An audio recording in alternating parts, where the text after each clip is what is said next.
Oke. Ya, untuk menghemat bandwidth saya matikan, kamera ya, if you don't mind.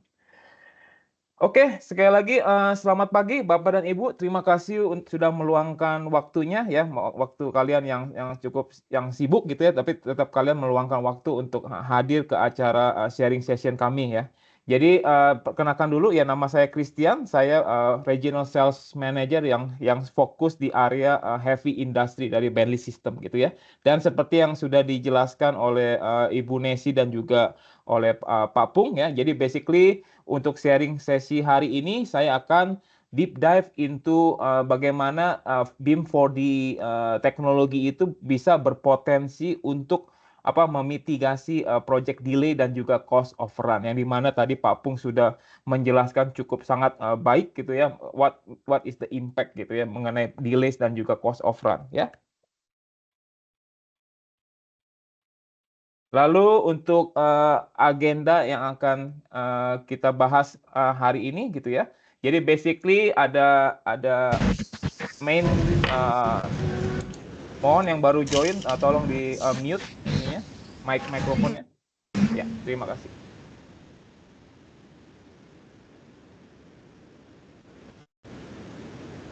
Sorry ya, yang baru join boleh boleh mohon tolong di mute mikrofonnya. Oke, terima kasih. Ya, jadi, untuk sesi hari ini kita akan membahas 4 hal penting gitu ya. Yang pertama saya akan mulai dengan, deep dive little bit mengenai digital transformation yang nanti, saya jelaskan kenapa gitu ya. Lalu habis itu saya akan melanjutkan dengan memaparkan what we have in, from Bentley System mengenai terutama untuk, mengenai, digital teknologi kita gitu ya, sampai ke area, digital twin. Lalu saya akan masuk ke bagian plan design ya, dari schematic sampai deliverable.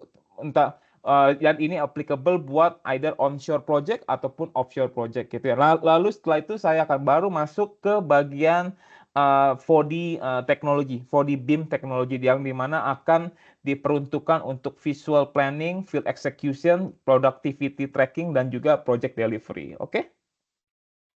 Ya, yang pertama, kenapa ini sangat penting ya saya pengen, mulai mungkin untuk Bapak dan Ibu yang pernah satu kali atau 2 kali, attend webinar kita, ya saya selalu mulai dengan hal ini ya. Yang pertama, until now ya, walaupun, teknologi BIM itu sudah cukup orang terutama di Indonesia gitu ya, sudah dengarlah BIM, BIM ini, BIM itu gitu ya. Nah tapi, bagaimana pengertian kita gitu sampai sekarang mengenai going digital? Is it really giving us the advantage atau malah mempersulit proses pekerjaan kita gitu ya.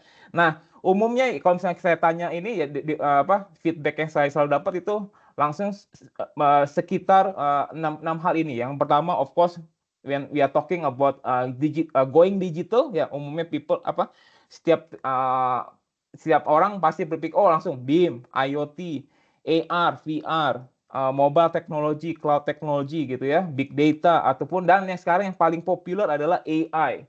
Ya, nah, the big question yang ada 2 main big question. Yang pertama adalah apakah semudah ini ya going into digital ya terutama untuk Bapak dan Ibu yang organisasi yang company-nya pengen go into digital, transformation gitu ya. Apakah semudah cuma implementasi ya kita langsung beli aja software ini, software itu gitu ya atau apakah is it something that very complicated gitu ya karena banyak hal gitu ya BIM, AI, AR, augmented reality, virtual reality, big data, all those things. Is it that complicated or is it that easy to biar kita bisa go into the digital ya. Jadi ini yang akan saya bahas untuk hari ini gitu ya. Nah, ini yang umumnya mungkin kalau bisa ditambahin gitu ya di chat gitu ya, apakah Bapak dan Ibu dengar ada new term gitu ya, yang bisa ditambahin gitu ya. Umumnya selalu seputar 6 hal ini, BIM, AR, VR, AI. Nah, ini lagi ngetren gitu ya, generative AI gitu ya. Dan juga big data, mobile cloud and technology ya, Starlink dan juga IoT sensor dan sebagainya gitu ya. Nah, kalau bicara itu sebenarnya saya pengen share gitu ya, ini hal yang sangat, sangat intens gitu sebenarnya. Banyak, researcher gitu ya, banyak, business consultant itu yang benar-benar go in depth into this ya. Apakah digital transformation is not just about technology. Dan saya mengutip dari apa yang cukup kredibel gitu ya, artikel yang cukup kredibel dari Harvard Business Review ya. Jadi bukan sembarangan artikel gitu ya yang bisa masuk. Ya, jadi basically researcher itu they're doing a lot of in-depth review into this gitu ya. It's not just about technology when kita di mana kita discuss mengenai digital transformation ya, decoding the digital transformation specifically di construction industry gitu ya. Nah, dari artikel-artikel tersebut ya, di mana saya sendiri juga melakukan thesis saya untuk MBA mengenai kasus ini sebenarnya ya. Jadi ada 4 learning point ya yang akhirnya kita summarize gitu ya. Sorry, ada beberapa learning point, tapi yang paling pertama adalah before we even go into thinking about digital transformation gitu ya. Yang pertama yang perlu kita pahami adalah, do we really understand about the problem, about what is the pain point yang kita pengen fix gitu ya. Jadi yang pertama adalah fokus on the fixing the pain points ya, not just installing the IT or ICT solution. Itu yang paling pertama. Yang kedua adalah we need to understand ya, digital solution apa yang bisa mengenhance collaboration. End of the day, kita yang ada di space construction industry ini ya, we are dealing with a lot of people, we are dealing with a lot of stakeholder. Misalkan mungkin Bapak dan Ibu ada di kontraktor ya, main contractor ya, definitely Bapak dan Ibu nggak bekerja sendirian gitu ya. Artinya main contractor ada subcontractor, ada consultant dan sebagainya gitu ya. Nah, yang kedua, are we ready ya to reskill and restructure the engineering team gitu ya. Jadi basically perlu ada upgrade the skill basically ya. Jadi ini ada transisi yang sangat besar gitu ya. Jadi perlu ada reskill lagi. Jadi that's why it's very important ya, buat terutama saya pengen congratulate untuk Bapak dan Ibu yang attend sesi webinar kali ini gitu ya. Berarti Bapak dan Ibu pengen invest waktu Bapak dan Ibu untuk belajar ya, bagaimana what is the latest update on the technology kind of thing ya, adjust the project baseline and the rest ya. But the important thing cuma ada 3. Yang pertama gitu ya, need to understand ya about the pain point ya apa, terus perlu pahami ya digital solution apa yang really can collaborate and can promote kolaborasi gitu ya. Makanya ada tiga keywords ya. Yang pertama common data environment ya, CDE. Terus perlu ada change management ya. Ini karena pengimplementasian teknologi baru ke dalam organisasi itu perlu ada perubahan mindsetnya, mesti berubah, nggak bisa follow the old ways of doing things ya. Lalu juga perlu ketahui, terutama untuk business owner, just in case ada Bapak dan Ibu yang running the business ya, from the C level ya, from the manager or C level ya. Nah, perlu ada framework yang bisa mengcapture gitu, apakah investasi yang untuk teknologi ini apakah sesuai dengan ROI-nya. ROI-nya apakah sesuai dengan investasi yang sudah dikeluarkan gitu ya. Jadi basically ada 3 hal, CDE, change management, dan juga ROI assessment. Ya, ini 3 hal ini. Ini yang paling penting ya. Nah, ada lagi ya dari Harvard juga, dia memberikan framework now ya, what to do gitu ya. Jadi basically ada step by step-nya. Ya ada 4 hal, tapi of course untuk hari ini saya akan ngebahasnya untuk yang 2 hal yang pertama. Karena 2 hal yang pertama ini sudah settle, yang most of the cases is related to the operation gitu ya. Lalu yang 2 hal berikutnya nanti kita bisa arrange sesi yang lain gitu ya. Yang pertama again is IT uplift, tapi sesuai dengan kebutuhan again ya. Jadi basically not just blindly invest ya, tapi really about the understanding about the pain points dari organisasi, what is the challenges gitu ya. Lalu setelah itu moving into the collaboration. End of the day is all about collaboration ya, karena even Bapak dan Ibu dari engineering department, definitely Bapak dan Ibu pasti dealing dengan procurement department, tender department dan sebagainya kan. Basically how can the technology, the new technology itu bisa mengenhance collaboration. Jadi benar-benar 2 hal yang pertama ini sangat penting, dan juga ini yang bisa men-sustain sukses ya untuk going into the digital ya. Oke, ini pembukaan. Jadi basically, ya. Jadi seperti yang Ibu Nesi sampaikan, saya dari Bentley System ya. Just in case Bapak dan Ibu ini pertama kalinya mendengar Bentley System gitu ya.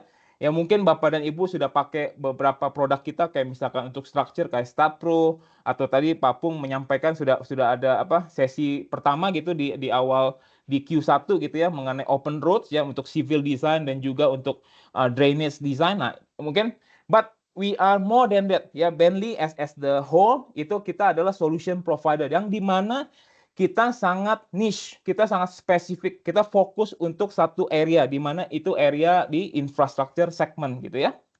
Ya, all that we have ya, dari Bentley itu is all about advancing infrastructure basically solution atau teknologi yang buat advance how people can really do more things in the shorter time ya, and in the less resources basically ya. Dan juga tadi Ibu Nesi sudah menyampaikan, jadi basically kita bukan startup company, kita sudah around ya 40 tahun, bahkan Bentley lebih tua daripada umur saya gitu. Jadi Bentley sudah beroperasi selama 40 tahun di hampir di seluruh negara ya, across 194 country. Kemarin saya baru cek total country di dunia ini ada 195. Nanti saya perlu cek tuh satu lagi yang mana gitu ya. Dan kita sudah mensupport semua company yang related dengan infrastructure industry ya.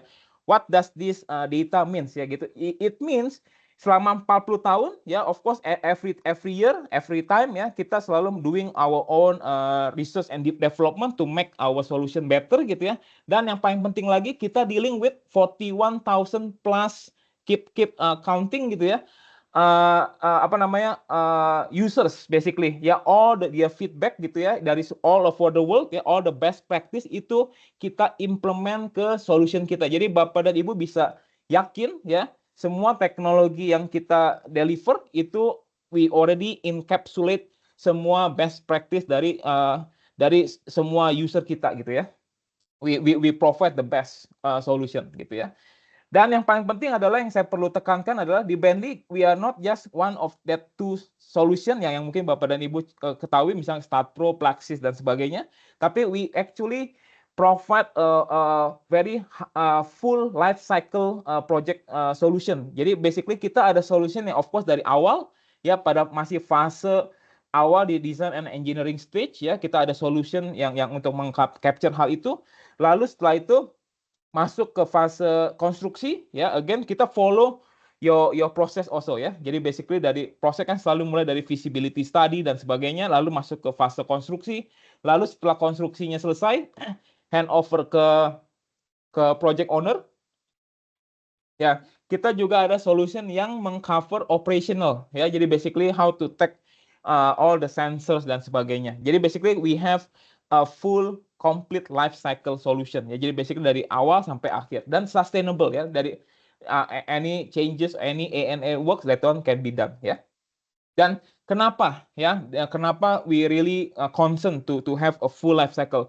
Karena yang kita pahami adalah problemnya adalah seperti ini ya. Mungkin bisa di-share gitu kalau misalnya Bapak Ibu experience different problem ya.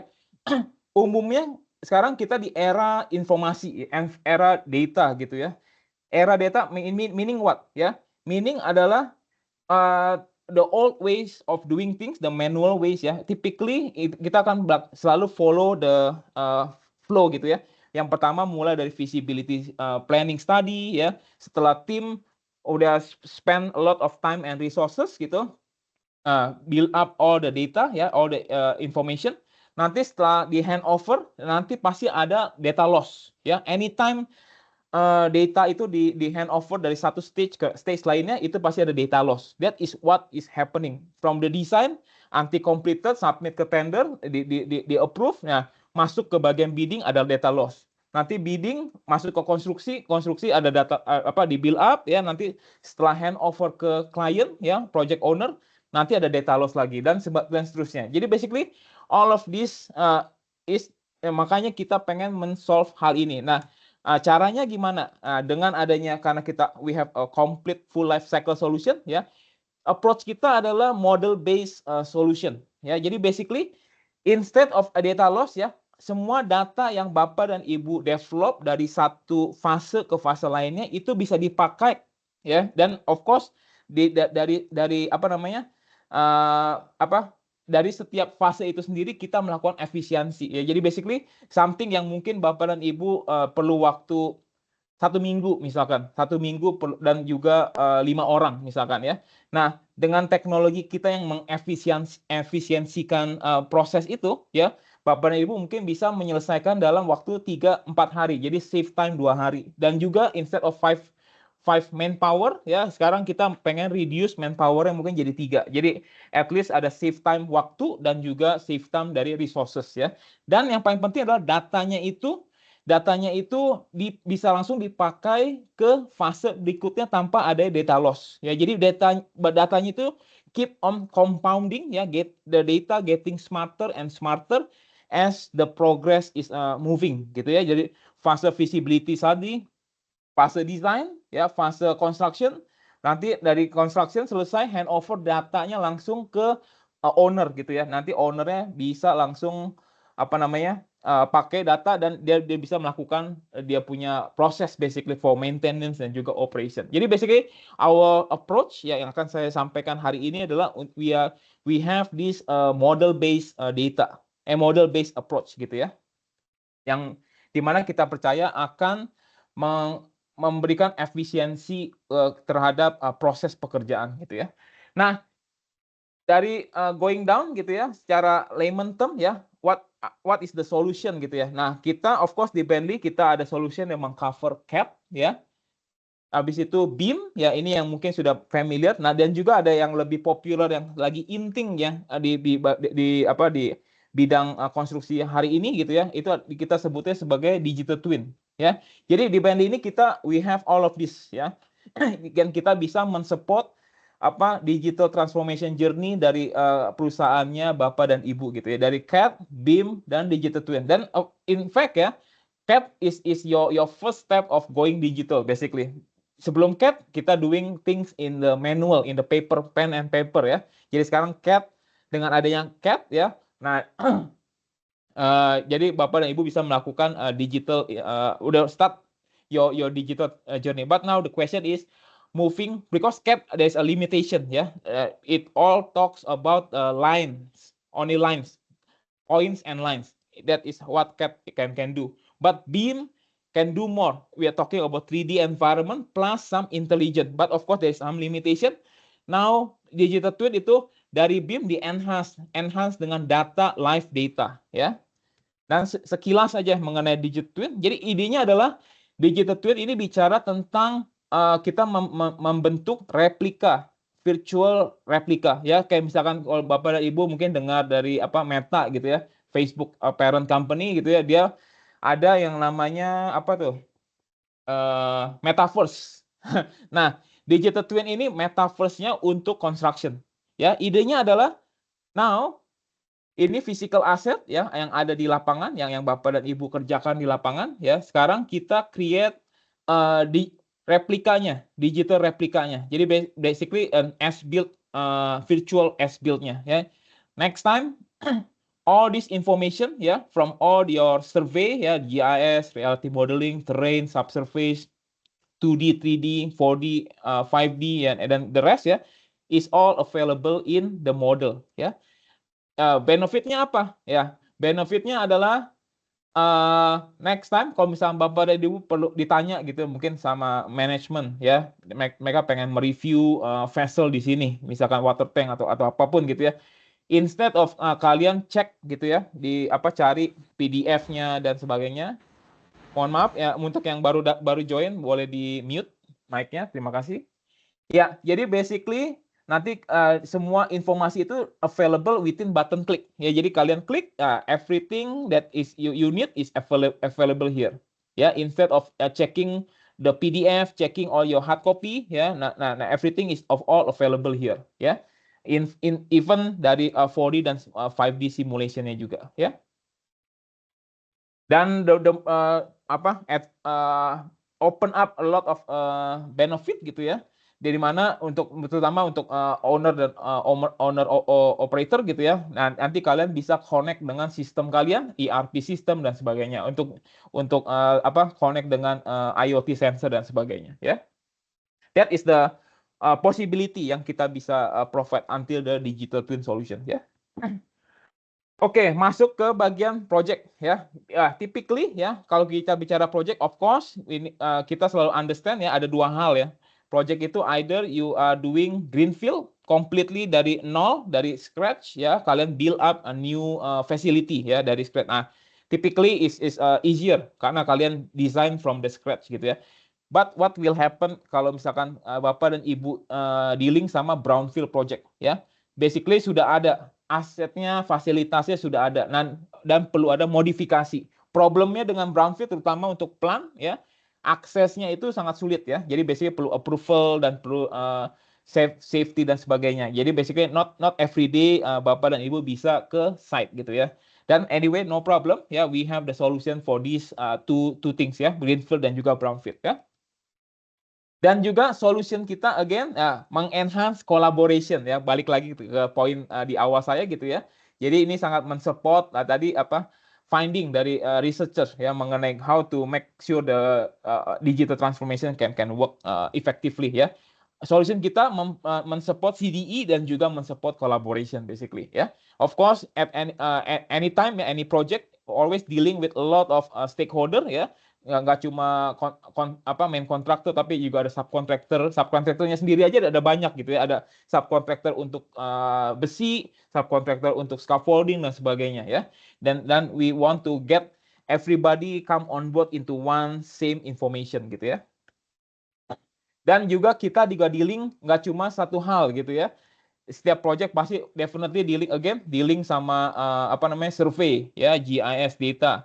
Definitely setiap project perlu powers ya, how the utilities ya, bagaimana bisa mengenerate-nya, dan juga structural building dan sebagainya gitu ya. Dan this is where Bentley can help you ya untuk memitigasi, untuk mengkolaborasikan keseluruhan disiplin ini ya. Jadi kita nggak specialize untuk satu bidang, tapi we have a very general approach ya untuk hal ini ya. Nah, solusi pertama yang akan saya sharekan ya, nanti leading towards the project delivery ya. Yang pertama itu untuk mensupport survei, terutama untuk survei dulu ya. Ini karena ini sangat penting ya. Kita ada namanya iTwin Capture ya. Ini tugasnya sangat simple, sangat spesifik ya. Jadi basically sekarang survei juga ada new technology yang bisa mengenhance how you do survey ya, how to get a better survey data ya. Of course Bapak dan Ibu pasti sudah familiar dengan drone ya, foto satellite dan sebagainya gitu ya. Nah, basically all the data ya yang Bapak dan Ibu sudah capture dari lapangan gitu ya dengan menggunakan teknologi ataupun masih konvensional ya, datanya itu ya bisa langsung diproses dengan iTwin Capture kita ya, dan ini bisa menghasilkan hasil seperti ini. By the way, ini adalah hasil dari data capture yang dimana kita menghybrid ya beberapa tangkapan dari drone, tangkapan dari ground image, meaning somebody go to the site ya, pergi ke lapangan, ambil foto dari menggunakan device mereka ya, kamera dan sebagainya. Dan juga tangkapan dari point cloud doing the laser scanning ya. Dan ini bisa menghasilkan data seperti ini. Ya, fungsinya apa? Karena ini brownfield ya, existing facility. And by the way, ini real project ya. Kita kolaborasi sama Siemens ya, Siemens Power Station ya. Nah, dengan adanya proses seperti ini, Bapak dan Ibu sudah bisa memvisualisasikan. When you can visualize ya, you can do a better planning ya. Next time, misalkan ada projectnya ini adalah untuk additional equipment, additional machine. Nah, yang question yang pertama adalah akses ya. Jadi dengan adanya 3D mesh ini, Bapak dan Ibu bisa tahu ya aksesnya seperti apa, dimension, dan ini by the way ini semua everything will be very accurate ya. Dimension dari satu piping ke piping yang berikutnya itu dimensinya berapa dan sebagainya. Ya, jadi basically dari sini bisa membantu Bapak dan Ibu untuk better planning basically ya. Dan all of this dimensinya sangat accurate. Jadi Bapak dan Ibu bisa roughly understand ya, ini tipe berapa dan sebagainya ya. Dan juga kalau misalkan di link sama brownfield ya, misalkan pengen doing your own survey, ya mohon maaf untuk yang baru join boleh di mikrofonnya boleh di offin ya, terima kasih. Ya, terutama untuk yang doing survey ya.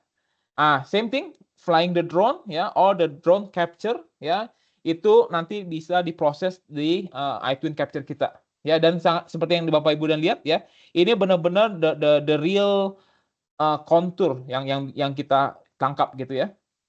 Jadi basically hasil tangkapan ini itu nanti bisa mengenerate point clouds. Nah, karena bicara point cloud itu poinnya itu dia punya informasi XYZ.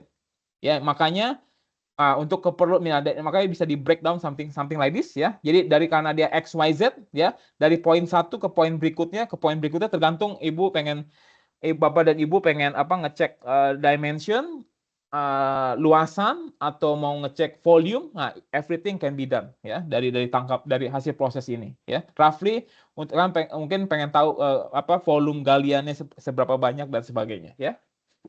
Nah, ini ya sebelumnya 2 tahun yang lalu namanya masih Context Capture, sekarang kita rebrand menjadi iTwin Capture. Basically it's the same product basically ya. Dan terutama setelah semua tangkapan ini diproses ya, kita ada sistem cloud juga ya, di mana ini untuk melakukan pengetrekan ya. Jadi basically seperti yang Bapak dan Ibu lihat di bawah ya, ada timingnya juga ya, timing kapan ini diproses gitu. Jadi basically terutama ini sangat penting untuk misalkan buat site progress meeting ya. Ya, jadi basically ketahuan kapan area ini sudah di-cast dan sebagainya ya, seperti yang Bapak Ibu lihat di bawah itu ada timingnya ya. Dan again ini adalah real case ya, kita kolaborasi dengan MMC Gamuda di Malaysia, one of the biggest contractor di Malaysia ya, the real thing ya. Dan terutama untuk Bapak dan Ibu yang job scope-nya itu related sama buat perlu generate progress monitoring ya untuk di lapangan. Nah, ini sangat membantu ya. Jadi basically semuanya ke-track ya. Oke, itu di bagian survei ya. Data surveinya entah Bapak dan Ibu di link sama brownfield atau greenfield, doesn't matter. Data surveinya bisa diproses ya dan Bapak dan Ibu bisa mendapatkan hasil 3D mesh-nya. Nah, sekarang masuk ke plan design ya, onshore and offshore. Ya, sebelumnya saya mau jelaskan dulu ya. Jadi sistem kita, again kita we cover everything, all the discipline ya. Tapi whatever it is ya, sistem kita ini selalu di develop on top of kita punya native application, native file format kita ya. Di mana mungkin Bapak dan Ibu pernah dengar yang namanya MicroStation. Jadi MicroStation ini kita produce our native file format itu adalah .dgn ya. Kalau misalkan aplikasi CAD yang mungkin Bapak dan Ibu familiar mungkin .dwg atau mungkin Bapak dan Ibu familiar dengan .dxf. Nah, tapi di Bentley ini kita punya native file format itu adalah based on DGN. Ya, of course di DGN kita ada benefit lainnya gitu ya. Nah, tapi I will not cover today ya. Nah, dari MicroStation ini kita develop, kita punya BIM application. Ini CAD application kita ya, CAD.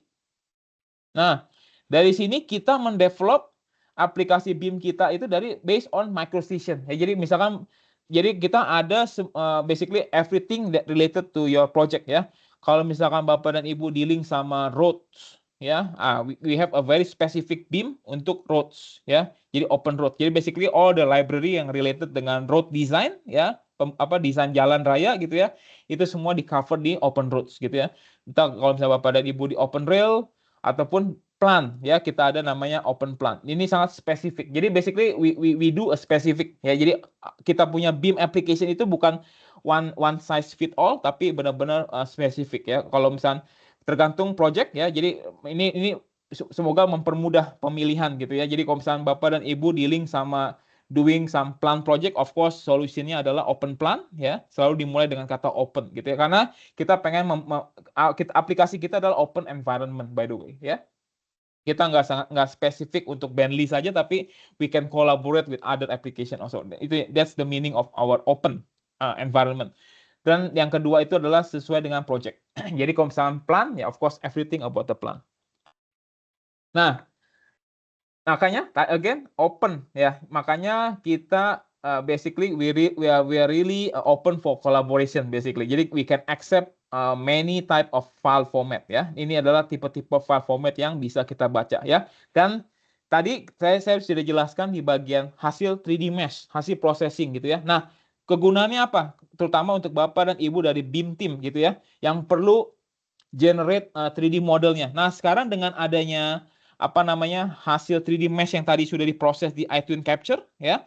Nah, ini kan memberikan posisi jauh koordinatnya sudah accurate ya, dimensi dan sebagainya itu sudah accurate. Nah, Bapak dan Ibu bisa menggunakan 3D mesh itu sebagai reference. Ya, jadi dengan reference ini ya ketahuan dimensi dan dimensinya apa gitu ya. Nanti Bapak dan Ibu bisa build up 3D modelnya berdasarkan referensi dari 3D mesh itu. Jadi tujuannya seperti itu ya. Dan again kita bisa mungkin kemungkinan Bapak dan Ibu pernah dealing dengan all these devices ya kayak dari Topcon, dari Vero, dari Leica, Rigel. Nah, itu we have this we can import the data from that devices ya.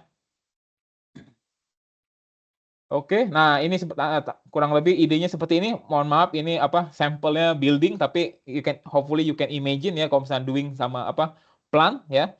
Nah, once ini hasil data proses ya dari iTwin Capture, nah kalian bisa buka di open plan ya, kalian bisa langsung modifikasi dan sebagainya ya. Nah ini komponen 3D komponen BIM-nya ya.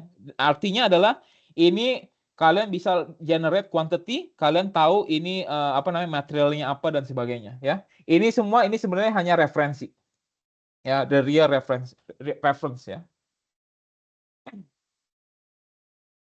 Ya. Oke.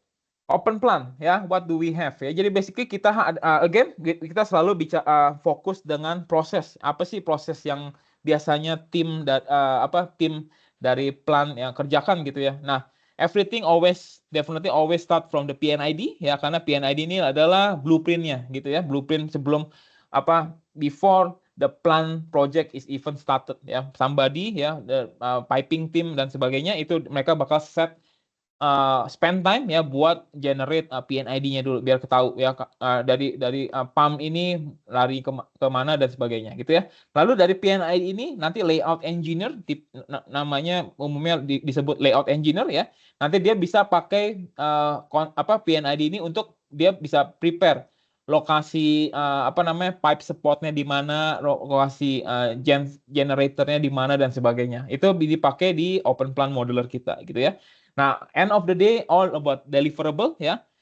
Deliverable yang paling utama adalah isometric ya. Ini pipe shop drawing-nya itu langsung automatically generated ya dari open plan modeler ya, menggunakan engine isometric manager ya. Lalu juga ada orthographic manager ya. Ini go automatically generated. Jadi basically once ini key central things dari plan itu adalah di open plan modeler ini. Ya, jadi basically setelah 3D modelnya sudah ready ya, the rest of it ya, all the reporting, all the deliverable seperti isometric dan orthographic itu langsung automatically not really automatic, kalian perlu pilih ya pipeline mana yang kalian pengen produce isometricnya itu kalian pilih, nanti the rest ini semua automated automatically generated ya. Ya, all the reporting ya, jadi dari PNID ya, all the pipeline or reporting itu semua bisa automatically generated ya, dan juga yang paling penting terutama untuk dari tim tender ya, tim survey QS ya, mereka perlu bill of materialnya ya. Ya, tampilannya saya cepat aja ya, cuma share PNID. Idenya again ya, is always about ini. Kita sangat spesifik ya, again all about library ya. Jadi basically open plan PNID meaning all the library yang related dengan PNID modeling itu kita sudah ada semua. Itu yang paling penting. Yang kedua adalah mungkin Bapak dan Ibu bilang kita biasa buat di AutoCAD misalkan. Nah, challenges-nya adalah ya tolong saya bisa diralat gitu ya. Challenges-nya yang biasa saya selalu dengar adalah kita PNID ini dealing dengan hundreds ya atau mungkin bahkan ribuan tagging. That is the challenge. Ya, jadi taggingnya bisa-bisa kadang-kadang ada duplicate karena AutoCAD atau bahkan even kita punya MicroStation that CAD application don't have the intelligence. Nah, tapi kalau BIM application we have the intelligence. Jadi basically kalau misalnya dari as simple as the tagging ya, karena we are dealing with thousands of tagging ya.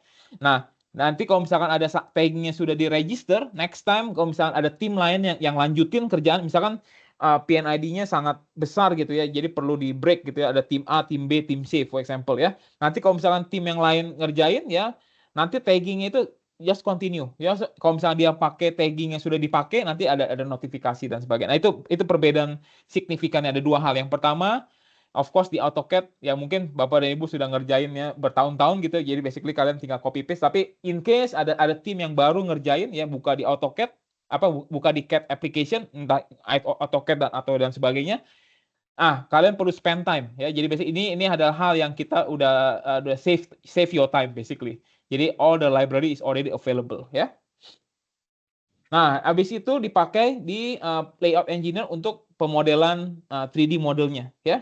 Nah, ini menggunakan plan modeler. Nah, ini again all about library ya, all the vessels, tank, heat exchanger dan sebagainya, piping ya. Itu semuanya kita sudah ada library-nya ya. International Standard Library. Ya, kalau misalkan Bapak dan Ibu ada yang special gitu ya, ada yang spesifik karena vendornya suppliernya beda gitu ya. Nah, itu bisa ditambahin basically, no issue ya. Sekali ditambahin itu masuk ke database ke software ini ya. Oke. Dan juga ini yang satu hal yang umumnya suka ignore tapi is very important gitu ya, terutama dari tim electrical ya. Itu juga included di sini ya. Jadi basically untuk pemodelan kabel sama raceway-nya. Dan juga untuk ada tim ya, again ada tim yang mungkin fokus ke detailing ya, entah itu doing concrete ataupun steel structure, karena end of the day kalian perlu order gitu ya, berapa banyak tulangan ataupun berapa cutting list dan sebagainya gitu ya. Nah itu kita juga mengcover, makanya semua solution kita ini we are one thing about process, another thing is about collaboration ya. Jadi collaborating a lot of different discipline gitu ya. Dan all the model is all we have some intelligent. Intelligent means ya misalkan ini contoh aja cepat ya. Sorry. Ada hang. Ya. Jadi kalau misalkan kita bicara kayak penulangan gitu ya, penulangan beton ya. Nah, ini kalian perlu masukin parameternya ya. Misalkan ada beton umumnya concrete cover, jarak antar tulangan, jarak angkur dan sebagainya, itu kalian set ya. Anytime the model, the dimension change ya, berubah ya, seperti yang Bapak dan Ibu lihat ya, semua tulangannya itu bakal mengikuti. Dan after that end of the day is all about kalian pengen generate ininya kan, bar bending schedule. Nah, itu langsung bisa di automatically generate ya. Sesuai dengan tulangan ini ya. Kalian bisa langsung dapat kuantitinya ya berdasarkan hasil pemodelan ini. Jadi benar-benar pengen mengefisiensikan pekerjaan ya. Nah, deliverable-nya isometric ya. Again, ya cuma buat ditunjukkan saja. Kalian pilih gitu ya pipeline mana yang kalian pengen generate. Nanti habis itu langsung di-import ke Isometric Manager. Setelah di Isometric Manager, ya basically your drawing is done. Ya, jadi kalian nggak perlu doing the drawing from the scratch anymore. Ya, jadi basically any changes ya itu nanti kalian tinggal update di 3D modelnya. Ya, dan semuanya ini bakal terupdate secara otomatis. Ya, bahkan beserta title block-nya juga. Ya, jadi basically of course pada saat awal ya Bapak dan Ibu perlu set up title block dan sebagainya ya sesuai dengan company punya standar gitu ya. Nanti setelah itu everything will be run by its own ya. Terus orthographic idenya sama ya, tinggal pilih section mana yang perlu di produce, di generate ya, nanti ini automatically generate the drawings ya. 2D kalau makanya change management sangat penting ya. Jadi kalau Bapak dan Ibu sudah mengimplementasikan BIM ya, pola pekerjaannya itu bukan create 2D-nya dulu baru di create 3D-nya, tapi the other way around. Create fokus 3D-nya, 2D-nya ini nanti generated. Jadi bahkan nggak perlu di touch. Of course perlu di touch up ya, untuk beberapa hal yang perlu manually touch up ya biar make things perfect gitu, tapi 80% of it ya itu semua automatically generated ya. That is the change management that is will need to be happen ya. Makanya saya sering kami sering discuss gitu sama organisasi yang kita sudah invest a lot tapi the people is still doing things manual. That is defeat the purpose gitu ya. Alright, reporting. I think that's hopefully kalian Bapak dan Ibu sudah mendapat idenya. Basically apapun yang sudah dimodelkan ya, itu bisa langsung di-generate all the details ya. Bahkan kita bisa generate in many types ya. Ada entah itu Words, documents atau Excel in the database mode dan sebagainya. Itu bisa dan kalian bisa juga customize ya. Jadi kalian dapat standard reportnya, ya nanti habis itu bisa di customize lagi ya report. Oke, dan juga again we are open ya, open platform ya, we definitely kita bisa berkolaborasi dengan aplikasi yang related dengan plan industri. Mungkin Bapak dan Ibu familiar dengan Aviva produk dan juga Hexagon. Yes, model dari Aviva dan Hexagon ini bisa langsung editable di open plan modeler kita ya. Jadi no issue. Nah, oke. Ini di bagian plan. Sekarang saya touch a little bit on the utilities. End of the day, setiap project pasti perlu supply utilitiesnya, supply electricity-nya kan ya. Otherwise cannot run ya. Nah, sekarang utilities ini how you can design. Ya, we have very specific namanya open utilities substation. Nah, idenya sama ya. Mungkin by now Bapak dan Ibu sudah oke, you get it. Open utility substation meaning ini adalah BIM model yang dimana kita sudah ada specific library yang related dengan pemodelan substation. Jadi anything about substation kita sudah ada library-nya. Jadi tinggal langsung di plug and play basically ya. Jadi kalian pilih dari library kita, kalian modifikasi kalau misalnya perlu, dan kalian letakkan di posisinya dan sebagainya. Dan selalu ada intelligence. Dan kita bicara sama hal tadi kayak open plan suite kita ya. Ini substation bicara dengan of course schematic dulu ya. Somebody need to prepare the schematic similar kayak misal PNID ya. Ini perlu ada schematicnya ya. Some electrical engineer pasti tahu ya. Lalu baru dimulai dengan substation 3D design dan the rest adalah of course deliverable ya. Basically end of the day is all about these three things. Schematic, 3D design, 3D intelligent design, dan after that construction deliverable, all the reportingnya ya. Dan everything related to your design basically ya. Ya, jadi basic itu kita mengcover hal ini ya untuk pemodelan substation ya. Nah, again, sorry, ini kepencet. Ya. Sorry.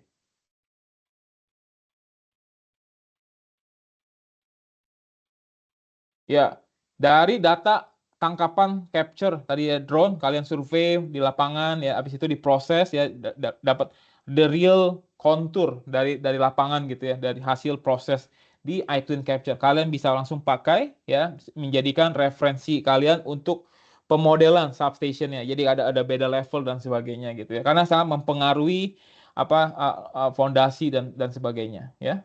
Kasih fondasinya. Jadi kalian bisa langsung dapat accurate kalau fondasi cut off pile length-nya ya, dan atau apapun lah itu ya. Oke, reporting habis itu pemodelan berdasarkan ya DTM ya, pemodelan substationnya tinggal semua komponennya sudah ada ya, jadi kalian tinggal langsung pilih.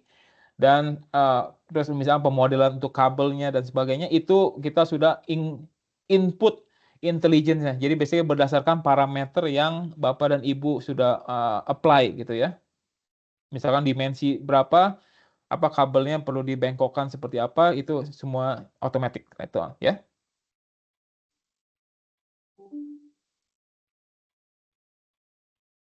Yes.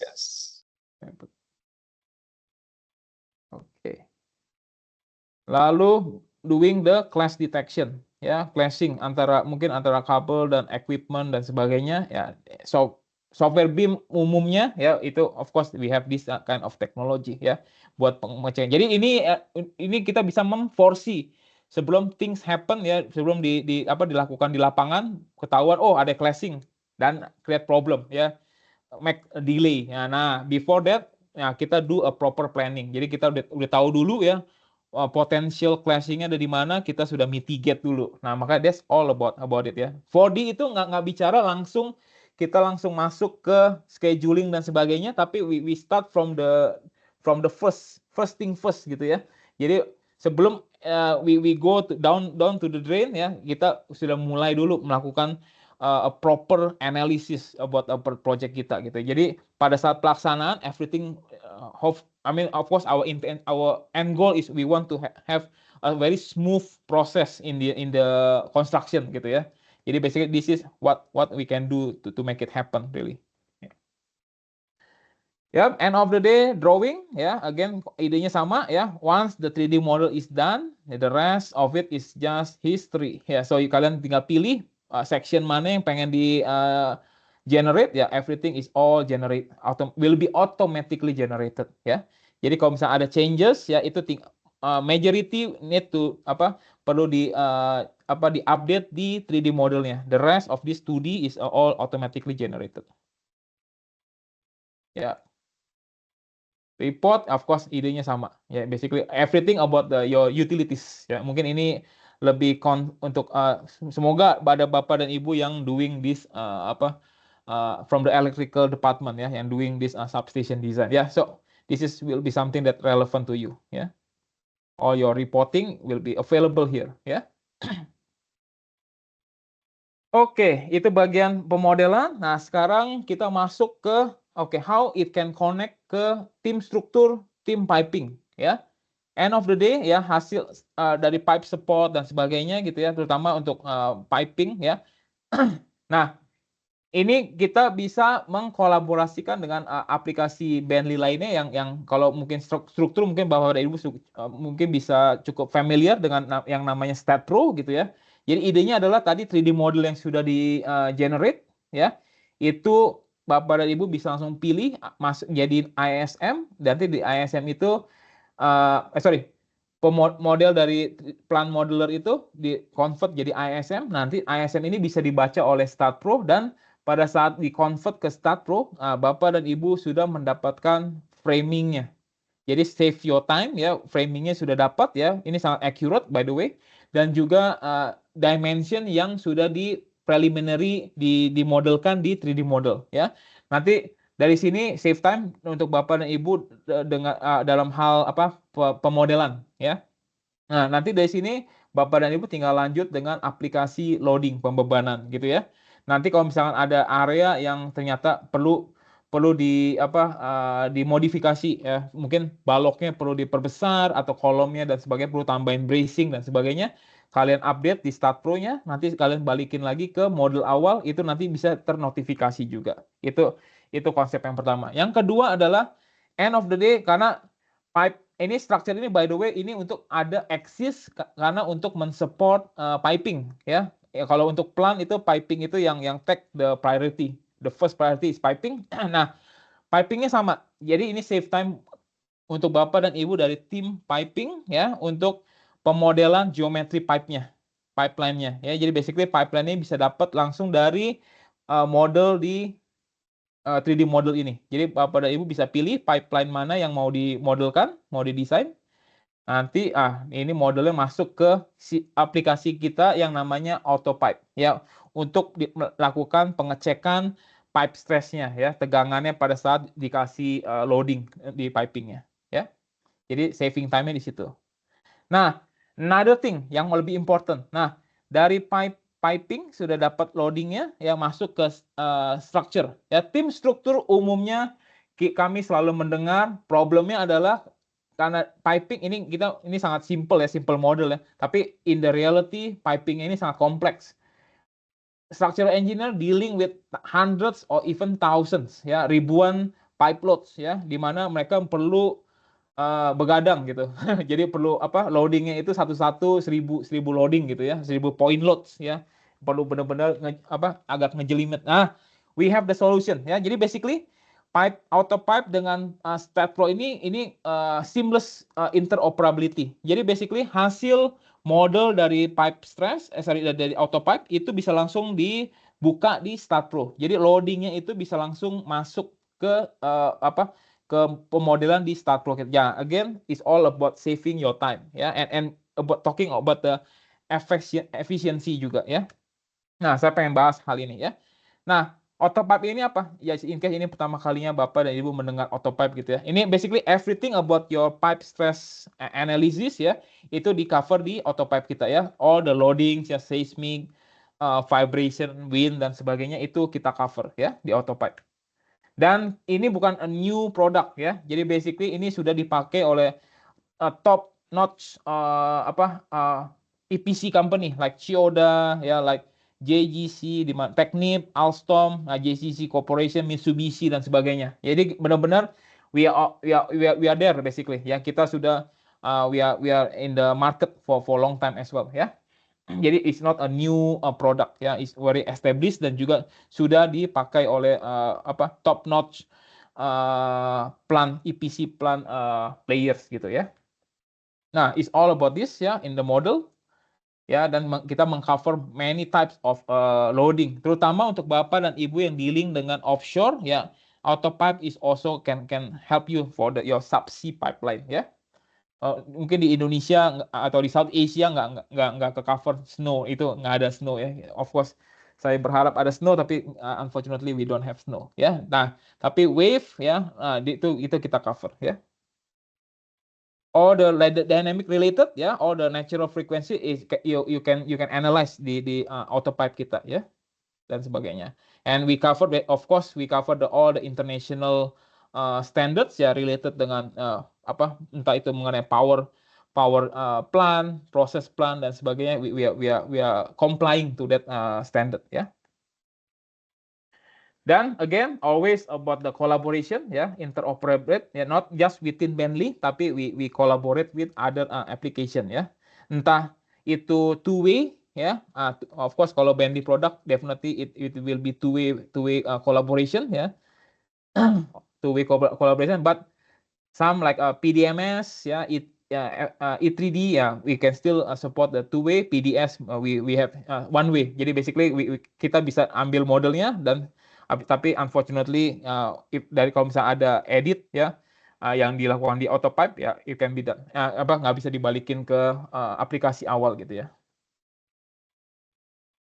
Oke. Nah, ini tadi saya sampaikan ya, jadi basically number one, the most important part itu adalah hasil analisa dari autopipe itu bisa langsung masuk ke Start Pro. Itu number one. Ini save time ya.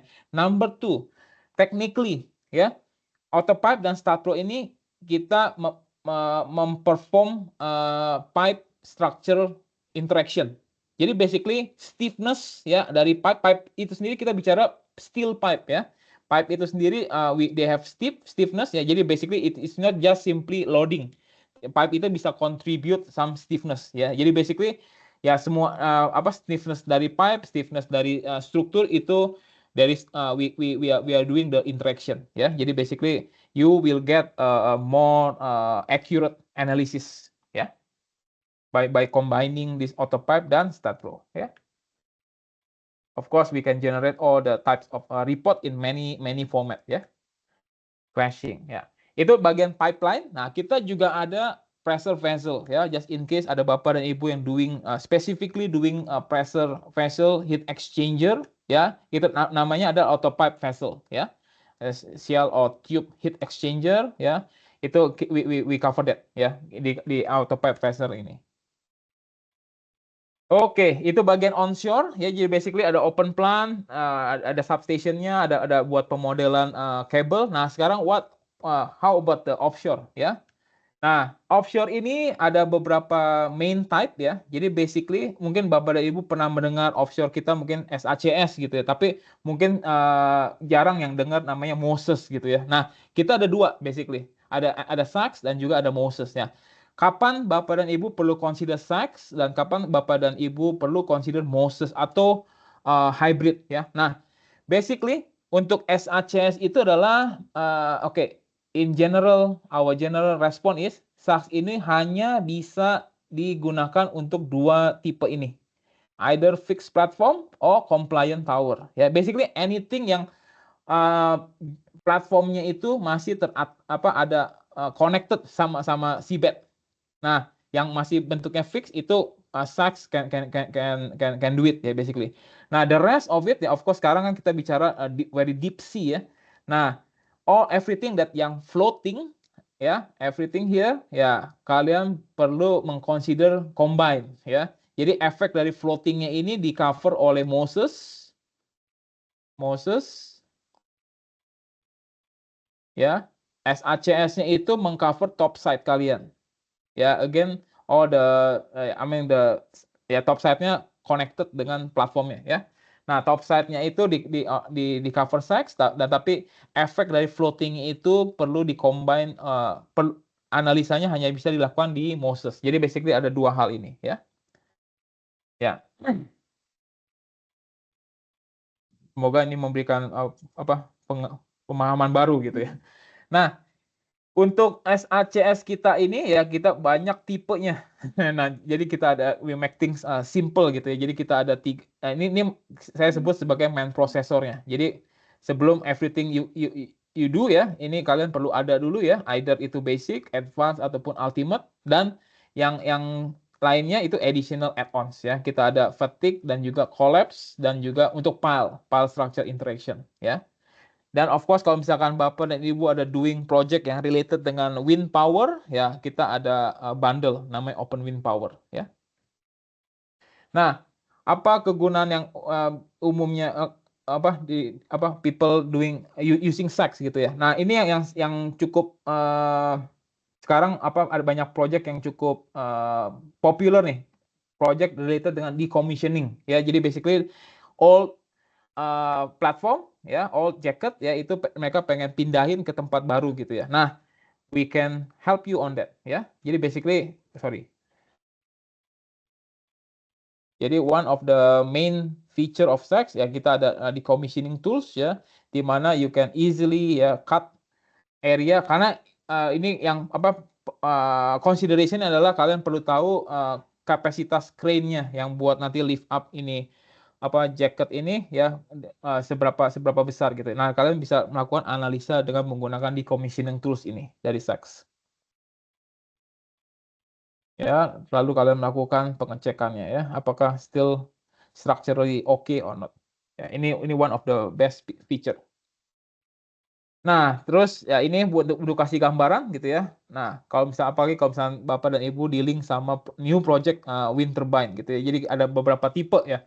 Nah, open wind kita ini juga ada dua tipe. Yang anything yang fix ya, itu open wind power fix, dan anything yang floating ini nanti ada Moses engine-nya ini come on board gitu ya.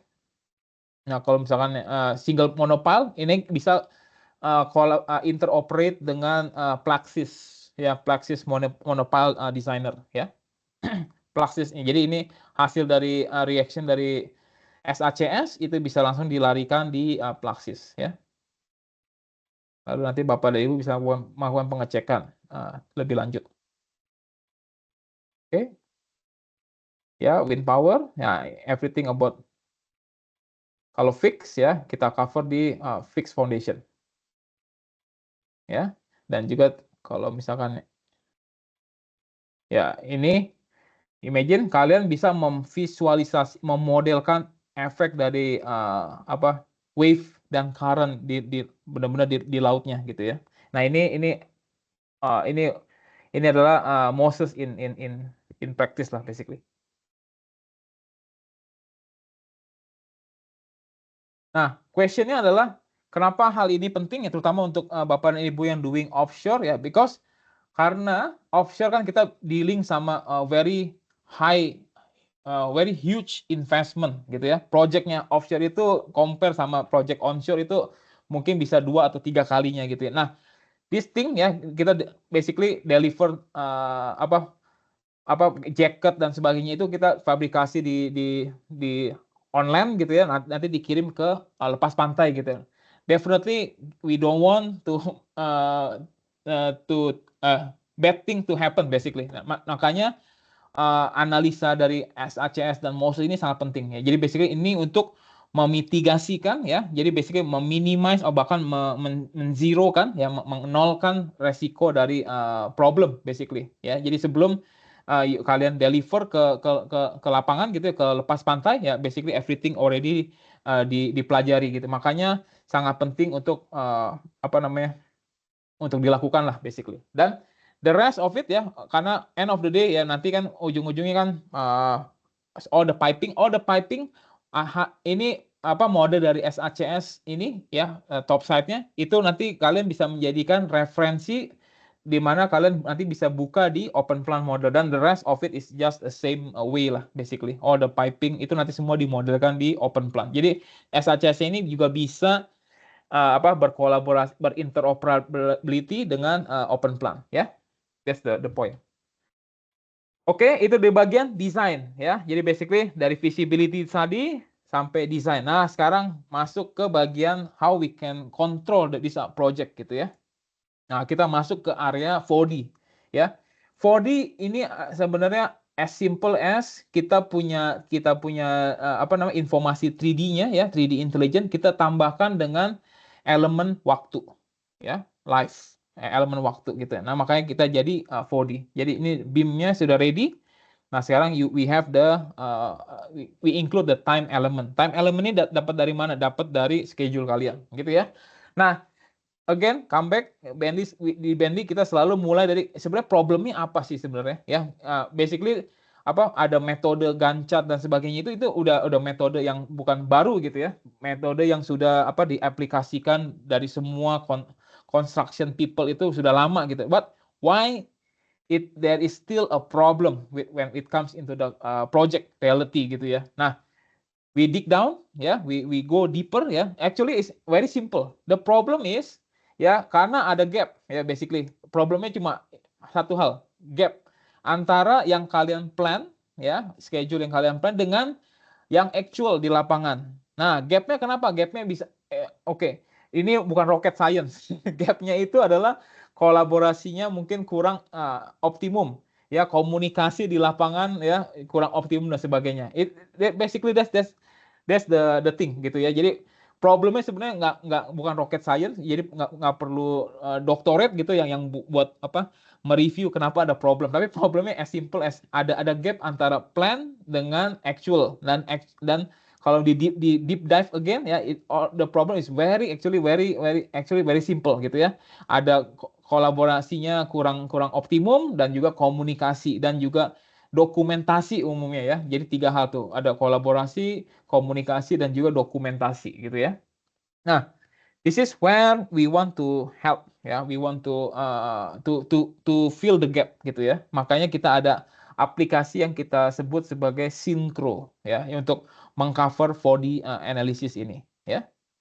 Nah, Synchro ini ada 3 komponen. Komponen pertama itu kita sebut Synchro Modeler dan Pro ya. Lalu kita ada cloud based solution, ini yang nanti buat mengenhance kolaborasi. Nah, nanti dari cloud teknologi ini, nah nanti ini bisa connect dengan kita juga punya mobile app yang kita sebut sebagai Synchrofield. Nah, ini yang nanti yang kita harapkan. Teknologi we can have the best teknologi, tapi kalau misalkan again change managementnya belum sampai ke to certain level ya, that is not the case ya gitu ya. Nah, orang di lapangan bisa menggunakan aplikasi Synchrofield kita. Jadi anything update mereka bisa dapat informasinya, dan juga any issue on site mereka bisa langsung capture informasinya secara live ya. Of course kalau misalkan mereka di lapangan nggak ada internet, no problem, everything mereka bisa record langsung digitally ya, daripada dia go to this on site just pen and paper. Kadang-kadang lupa, dan kadang-kadang mungkin recordnya hilang dan sebagainya gitu ya. Atau mereka ke apa minum kopi, kertasnya kena kopinya tumpah gitu dan sebagainya, nanti hilang. That is the real problem ya. Jadi basically we cover this ya. Jadi kita ada buat how to manage your model, dan juga how to manage kalian punya schedule. Nanti ada centralized platformnya di cloud, dan masuk ke application ya, application mobile app ya. Nah, Synchro is as simple as yes, kita bisa mengkolaborasikan data dari schedule ya yang umumnya Bapak dan Ibu mungkin menggunakan Microsoft Project ataupun Primavera P6 ya atau aplikasi schedule lainnya dan juga BIM model yang mungkin umumnya Bapak dan Ibu menggunakan Navisworks ya ataupun Revit gitu ya. But ya before that ya Synchro itself kita punya engine scheduling engine our own ya. Jadi tanpa menggunakan Microsoft Project atau tanpa menggunakan Primavera P6, kalian juga sudah bisa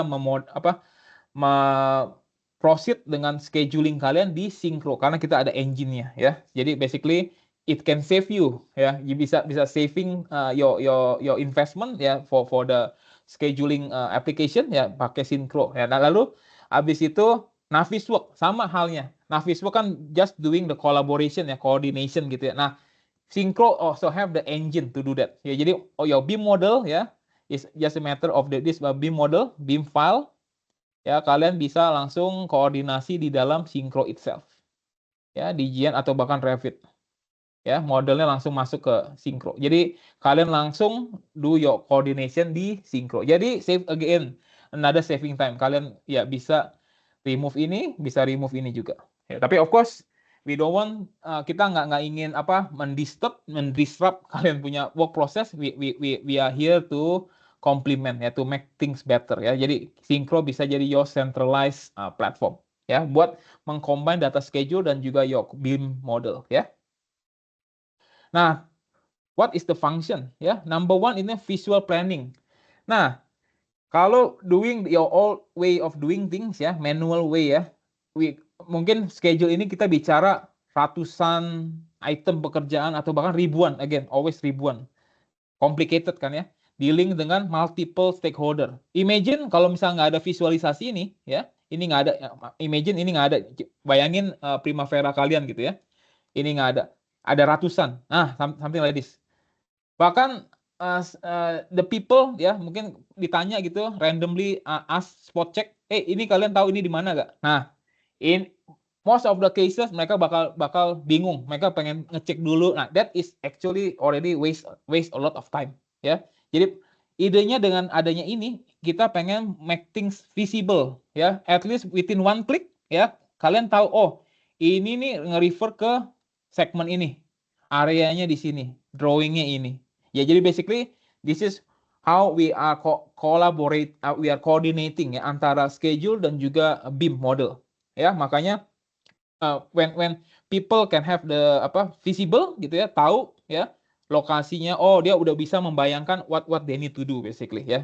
Tapi kalau misalnya nggak ada ini ya of course things can be very difficult ya. Nah, itu the main objective ya. Jadi untuk memitigasi resiko ya, risk gitu ya.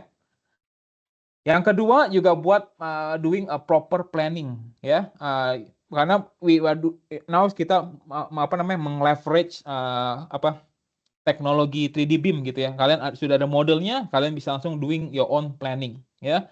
Taruh material di mana dan sebagainya kan, dan kalian bisa doing a better visibility ya. Kalau misalnya ada impactnya nanti movement dan sebagainya, ada impact dan sebagainya ya, itu bisa you can have a better visualization now ya.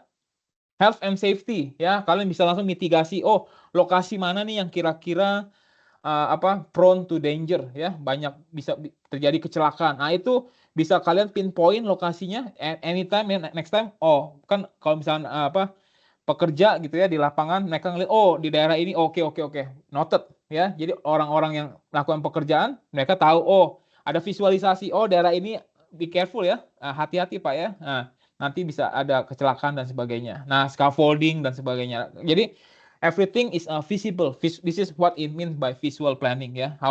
Nah, makanya once visible, people we can have a better visibility basically ya.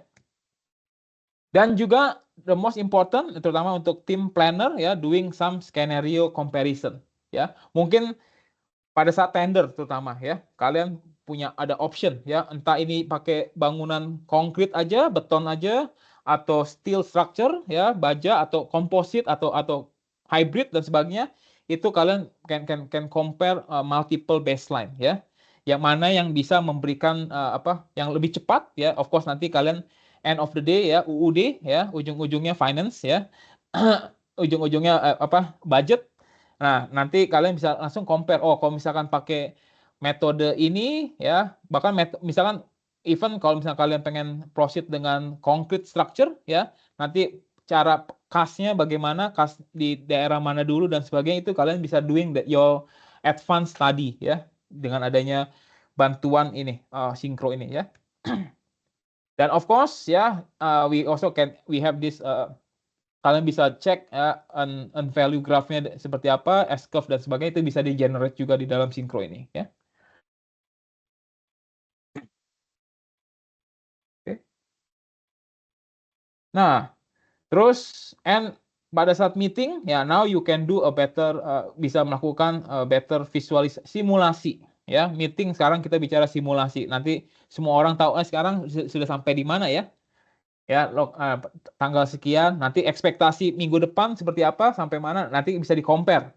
Ya, jadi basically kalau misalnya minggu depan, katanya minggu lalu harusnya plan-nya udah zone A, zone B sudah selesai. Nah, tapi masih zone A-nya masih 80% dan zone B-nya baru 20% misalkan. Nah, kan jadi basically bisa progress tracking-nya lebih better ya dengan adanya simulasi ini ya. Oke, field execution. Nah, ini connecting office to site ya. Jadi basically people yang ada di site ya, mereka bisa sekarang everything is available di gadget mereka, di mobile phone ya. Kita support Android dan juga iOS by the way. Jadi doesn't matter. Jadi mereka bisa install app-nya ya, Android atau iOS ya. Semua gambar available di mobile phone mereka. Jadi mereka nggak perlu ngeprint lagi ke lapangan, mereka langsung buka file di mobile app mereka gitu ya. Nanti ada komen, mereka langsung komen di mobile phone mereka. Ya, komen nanti ada pertanyaan, ada RFI langsung di raise di mobile phone mereka. Jadi RFI-nya itu langsung ke di distribute ke pihak yang perlu review ya. Nah, bahkan mereka bisa melakukan ngecek, tanggal sekian ini mestinya sampai di mana nih? Ini agak blur tapi hopefully Bapak dan Ibu bisa lihat di atas ini. Ini tanggal ya. Tanggal dan harusnya waktu ya. Dokumentasi ya, basically nanti sesuai dengan of course approval, tracking dan sebagainya itu di arrange dulu ya dari orang yang di lapangan ya. Jadi siapa yang perlu approve dan sebagainya itu perlu di set dulu dari tim yang di office, adminnya perlu set. Nanti the rest orang di lapangan tinggal ya, kalau misalnya ketemu punch list, ada problem dan sebagainya, itu tinggal langsung dari app mereka ya. Oke, dan juga informasi ini kita bisa berkolaborasi dengan business analytics application kayak misalnya Power BI, Tableau ya, buat kalian bisa set ya, tergantung kalian perlu reporting seperti apa ya. Karena ya jadi data dari Syncro itu nanti bisa langsung fit in ke Power BI ya, ataupun ke Tableau ya. Nanti kalian perlu set ini. Jadi umumnya management just want to see the data ya, the numbers ya. Nanti ini manajemen langsung lihat di data ini ya.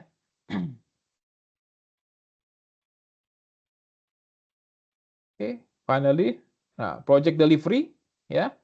Dengan ada ini semua orang jadi visible ya. Mereka tahu hal-hal apa ya, misalnya kayak RFI ada RFI mana yang belum di-approve ya, RFI hal-hal apa yang mereka bisa foresee gitu, ada problem, itu semua available di di Syncro ini. Jadi ini yang di end of the day is all about visibility ya. Kalau misalnya kalian visible dengan project kalian ya, nanti basically kalian the risk of delay is getting lesser and lesser gitu ya.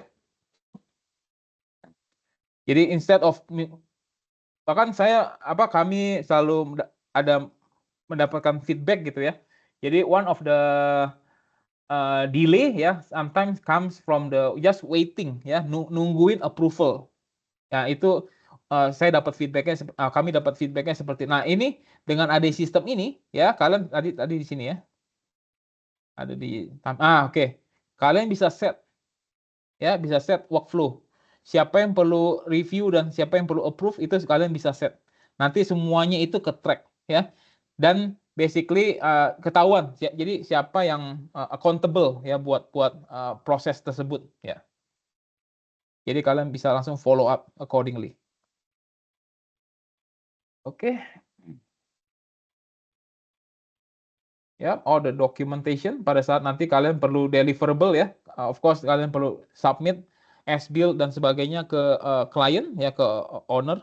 Ya, nanti semuanya sudah tersimpan rapi di dalam Syncro ini ya. Jadi basically ya again all about ya saving your time basically.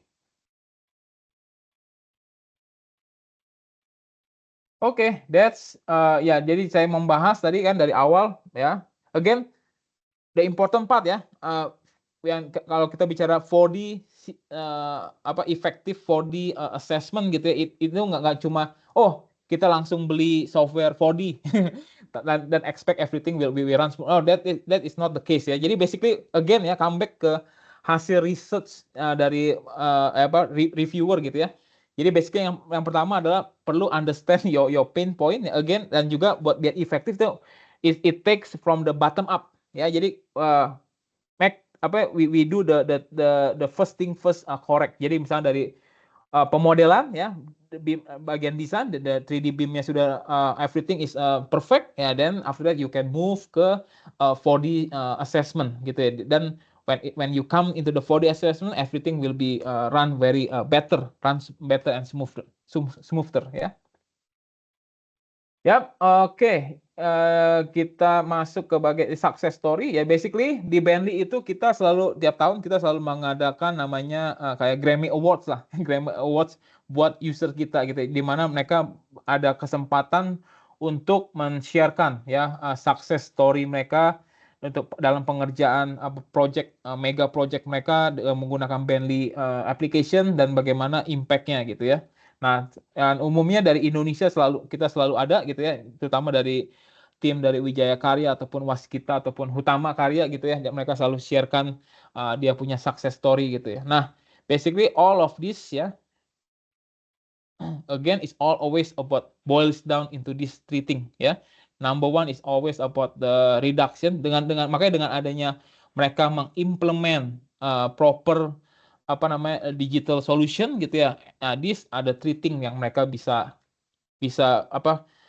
experience gitu. Number one is again reduction in design cost ya. Karena end of the problem that always happen itu revisi ya. Revisi kadang-kadang itu is out of touch, out of control ya. Revisi drawing itu bisa banyak karena apa? Karena kurang visibility ya. Karena ketika tim atau tiap satu pihak itu mereka just see in the 2D plain drawing gitu ya. Kadang-kadang of course cannot imagine ya.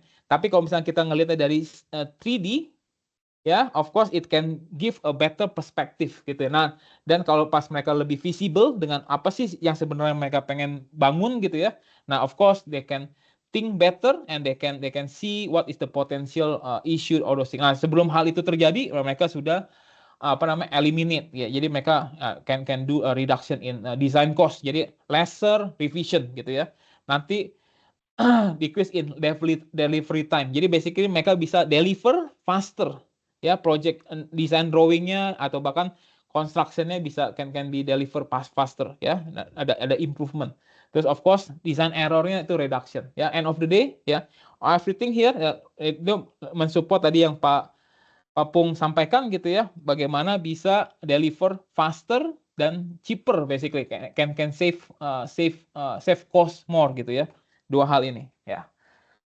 Oke, demikian aja dari saya ya, semoga tidak overwhelming gitu ya. Jadi ya again ya, terima kasih untuk perhatiannya ya. Mungkin kita masuk ke bagian sesi tanya jawab, mungkin saya balikan lagi ke Ibu Nesi sebagai koordinator. Ya, silakan Ibu Nesi. Terima Terima kasih kasih. banyak Pak Kris, terima kasih. Ini ada pertanyaan dari Pak Noldi Tobogu terkait Syncro, Pak. Apa bisa menampilkan kurva S di Gantt chart-nya seperti di Primavera? Bisa of course tidak se-perfect di Primavera, tapi masih bisa di-set. Jadi kita menggunakan dari earn value design-nya Itu nanti bisa di-set untuk mendapatkan, kurva S ya. Oke, Ya, baik. Jadi bisa ya, Pak, ya? Terima bisa. kasih.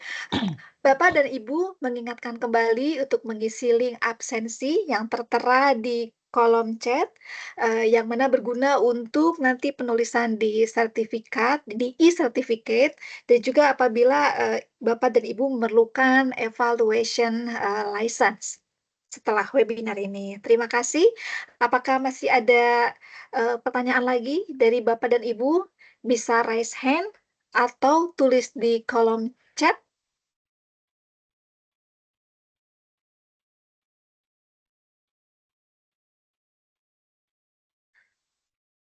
Atau silakan jika ada yang ingin sharing mungkin? Mungkin sharing. So I'm very, interested ya to hear. Mungkin dari Bapak dan Ibu ada experience gitu, sudah implementasi BIM, ya. Mungkin pertanyaan adalah, mungkin Bapak dan Ibu sudah implementasi BIM tapi, how is the result by the way?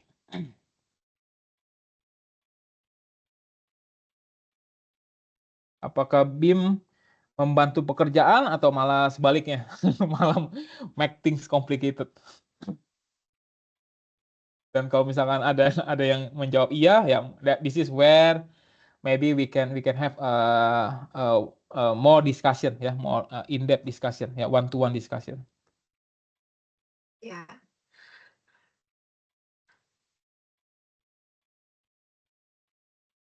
Ada pertanyaan, Pak, dari Bapak Farhan Hidayat. Bagaimana efektif